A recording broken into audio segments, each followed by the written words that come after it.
احمد و نصلی علی رسول الکریم۔ کہتے ہیں کہ ریشم کا کیڑا اپنے منہ سے جب ریشم نکالتا ہے تو اس کے پاس ریشم کو رکھنے کے لیے کوئی جگہ نہیں ہوتی، تو وہ اس ریشم کو اپنے جسم کی گرد لپیٹنا شروع کر دیتا ہے، اور ایک وقت ایسا آتا ہے جب اس کا پورا جسم ریشم میں لپٹ چکا ہوتا ہے اور صرف اس کا منہ ہی بچا ہوتا ہے جہاں سے ریشم نکلتا ہے، اور پھر وہ اپنے منہ سے جب مزید ریشم نکالتا ہے تو اس کا منہ ریشم سے بند ہو جاتا ہے، اور اس طرح اس کا دم گھٹنے سے اس کی موت ہو جاتی ہے۔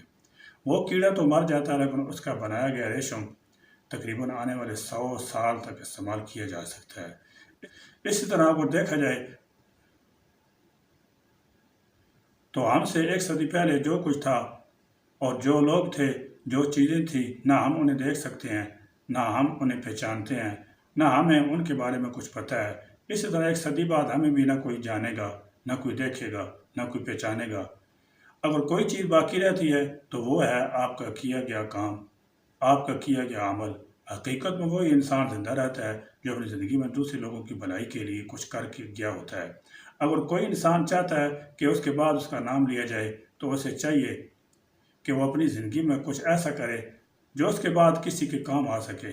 سوشل میڈیا کو ہمیں اپنی شخصی، تعلیمی، سماجی، تجارتی مراسلات کے ساتھ ساتھ زیادہ سے زیادہ دین اسلام کی تبلیغ اور علوم نبوت کو پھیلانے کے لیے استعمال کرنا چاہیے، کیونکہ موجودہ دور میں یہی ایک ایسا میڈیا ہے جس کے ذریعے ہم اپنی بات دوسروں تک بآسانی پہنچا سکتے ہیں، ورنہ الیکٹرانک اور پرنٹ میڈیا تو عمومی طور پر مسلم مخالف طاقتوں کے پاس ہے۔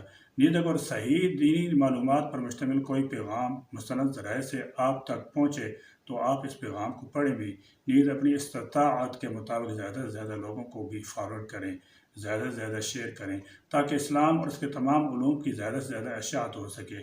لیکن اگر آپ کے پاس کوئی پیغام غیر معتبر ذرائع سے پہنچے تو اس پیغام کو بغیر تحقیق کی ہرگز فارورڈ نہ کریں۔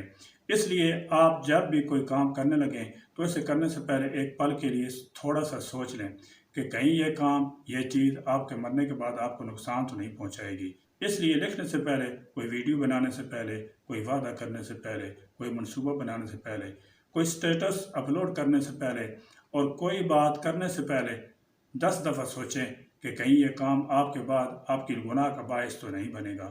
اس لیے آپ اگر اپنے بعد کو چھوڑنا چاہتے ہیں تو خیر کو چھوڑیں۔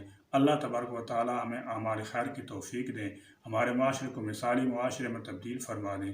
آمین یا رب العالمین۔ وآخر دعوانا الحمدللہ رب العالمین۔